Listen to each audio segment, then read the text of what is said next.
हम सब लोगों को ये अधिकार मिला है कि जो भी व्यक्ति 18। नमस्कार साथियों, आप देख रहे हैं फैक्टोवेद। दोस्तों, आज हम लोग बात करने वाले हैं बिहार के चुनावी स्थिति के बारे में।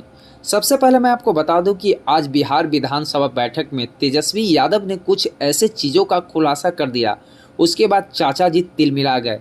दरअसल तेजस्वी यादव जी का कहना था कि जो इलेक्शन कमीशन मतदाता सूची को लेकर इस तरह का काम कर रहे हैं वो अच्छे नहीं माना जाएगा। आखिर क्यों? उनका कहना है कि बिहार में सबसे पहले तो मानसून की स्थिति चालू हो गई है, जिससे बिहार में गरीब तबके के लोग ज़्यादा हैं जो कि अपने खेती बाड़ी में लगे रहते हैं। उसके बाद उनको कहना था कि बहुत सारे लोग नहीं, करीब 4 से 4.5 करोड़ लोग ऐसे हैं जो कि बिहार से बाहर मजदूरी करते हैं। ऐसे में वो मतदाता सूची का जो नियम है उसको वो कैसे फॉलो कर पाएंगे।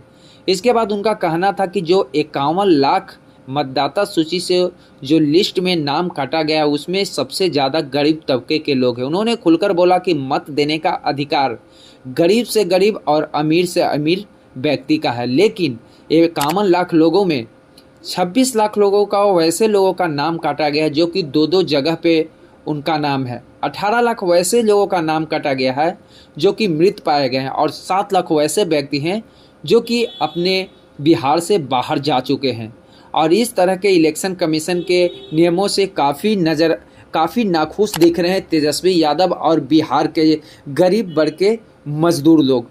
इसके बाद दोस्तों हम लोग बात करेंगे भारत के उपराष्ट्रपति जगदीप धनखड़ के बारे में। दोस्तों बताना चाहता हूं कि जगदीप धनखड़ अचानक 21 जुलाई को रात्रि 9 बजे राष्ट्रपति को लेटर लिखते हैं। उसमें वो लिखते हैं कि हम अपने पद से इस्तीफा दे रहे हैं। इसके बाद क्या सारे सोशल मीडिया पर ये काफ़ी तेज़ी से वायरल होने लगे और सभी लोगों का कहना है कि सरकार और जगदीप धनखड़ के बीच काफ़ी अच्छा कॉम्बिनेशन नहीं चल रहा था, जिसके वजह से उपराष्ट्रपति इस तरह का कदम उठाए हैं। बहुत सारे लोगों का कहना है कि नहीं, इनकी तबीयत खराब चल रही थी जिसके वजह से जगदीप जी अपने पद से इस्तीफा दे रहे हैं। इसके बाद दोस्तों हम लोग बात कर लेते हैं बिहार के बाहुबली नेता तेज प्रताप यादव के बारे में। दोस्तों मैं आपको बता दूं कि तेज प्रताप यादव ने कुछ दिन पहले पावर स्टार पवन सिंह को लेकर के नचनिया बजनिया कहकर उन्होंने एक इंटरव्यू के दौरान बोल दिया था, जिसके बाद क्या पावर स्टार पवन सिंह के फैंस सोशल मीडिया पर आकर के गरजने लगे हैं। और उसके बाद just power star Pawan Singh ने एक पोस्ट डाला इंस्टाग्राम पर और उस पोस्ट को तेज प्रताप यादव के साथ जोड़ा गया। लेकिन जब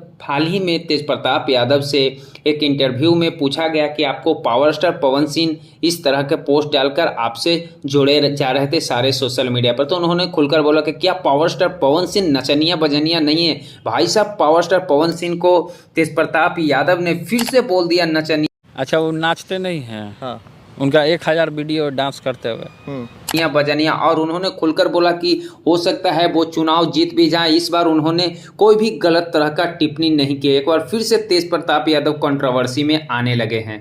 इसके बाद दोस्तों अब हम लोग बात करेंगे पावर स्टार पवन सिंह को लेकर।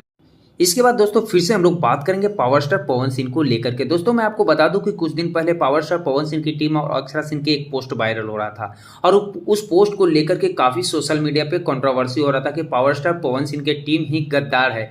लेकिन finally power star Pawan Singh जब कल के स्टेज शो में पावर स्टार पवन सिंह आए तो खुद गरजते हुए देखिए क्या उन्होंने बोला। जो चीजें चल रही है वो आप सबसे कोई छुपा नहीं है।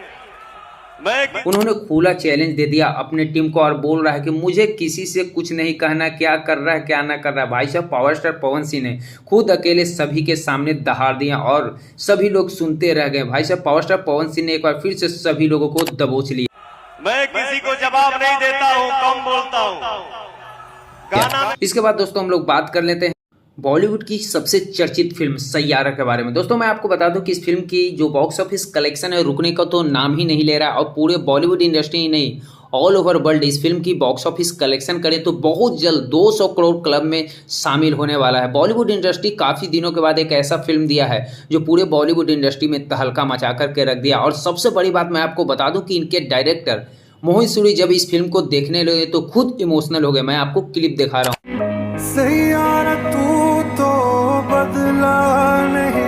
भाई साहब, पूरा टीम इस फिल्म को देखने के बाद काफ़ी इमोशनल हो गए। और भाई साहब, बॉलीवुड इंडस्ट्री में काफ़ी दिनों के बाद कोई ऐसा फिल्म आया है जिसके देखने के बाद लोग सोचने पे मजबूर हो जा रहे हैं। और मोहित सूरी और इनके टीम जितने भी इस फिल्म में काम किए, काफ़ी ज़बरदस्त काम किए, काफ़ी लगन और मेहनत से किए। भाई साहब गजब मूवी, अभी तक नहीं देखें तो आप अपने नज़दीकी सिनेमा घरों में जाकर इस फिल्म का आप आनंद ले सकते हैं।